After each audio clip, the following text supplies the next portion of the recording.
Part 1 for the Pokémon Scarlet and Pokémon Violet DLC is out, and the Teal Mask gives us a lot of mysteries to explore. Some that likely will be explained in the Indigo Disc, others that probably won't. But there's something that they explicitly tell you, and another thing that you might feel when you run around Kitakami or take a selfie, that basically tell you what's to come.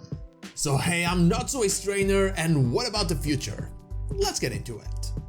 There's one thing that Pokémon Scarlet and Violet did from the start that basically went back to the roots of Pokémon.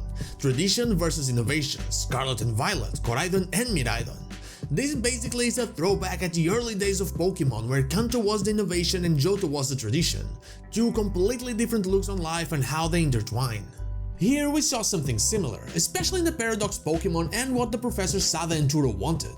They had those two different looks on life, they had those two different dreams. And in the DLC, it all became a lot more apparent.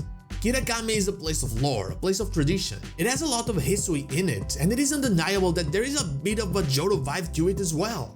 The Pokémon that are there, the music, the region itself, the nature all around you, it makes you feel that same focus on tradition. And then, we haven't really even played through it, but the Blueberry Academy is the absolute opposite. An artificial place that was created only recently and has basically no history or no lore to it. A focus on innovation. This a lot brings new information that seems to validate what everyone, including myself, thinks will be the future of the franchise. And boy, it is a very bright future. It will make two of the most passionate sub-fan bases of the franchise really happy. But that's not all, and you already know it. The Blueberry Academy is in Unova. This is one of the first things that they tell you. This new academy, formed in recent years, is in the region where Gen 5 happened. One that we already thought was coming back in the near future. It also tells us some interesting things when it comes to the timeline, as it appears that Paldea might be some of the most recent events in the very confusing Pokemon timeline, since, well, it didn't exist back then in the days of Black 2 and White 2. But again, that's just what they tell you, then that's what you find. If you're taking a selfie, you can actually change the music. Why you can do this? I don't know, it makes little sense. But the music though, it is very nostalgic, one could say. The selfie stick plays the Pokemon March from Gen 2, it plays the Johto Wild Pokemon Battle theme, which is from Gen 2 of course, and it plays the Pokemon Lullaby, also from Gen 2.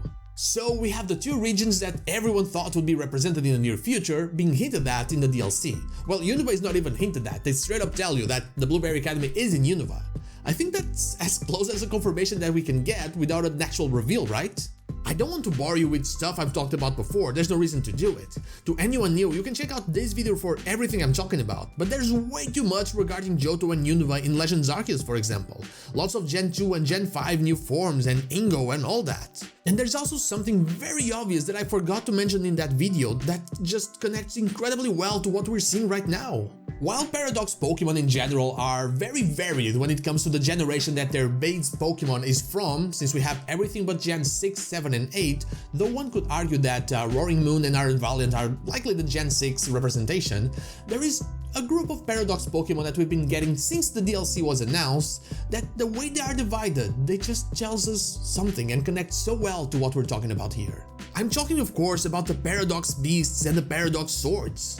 The Legendary Beasts are Gen 2 legendaries, while the Swords of Justice are Gen 5 legendaries, Johto and Unova.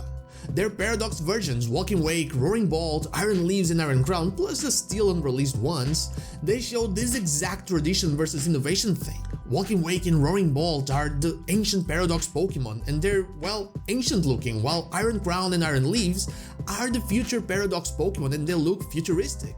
Once again, this shows us the duality that Pokemon was all about back in the day. The duality that we will revisit as Unova and Johto are once again the place for our adventures. And if that wasn't enough, in Kitakami we listen to a story, but not just any story.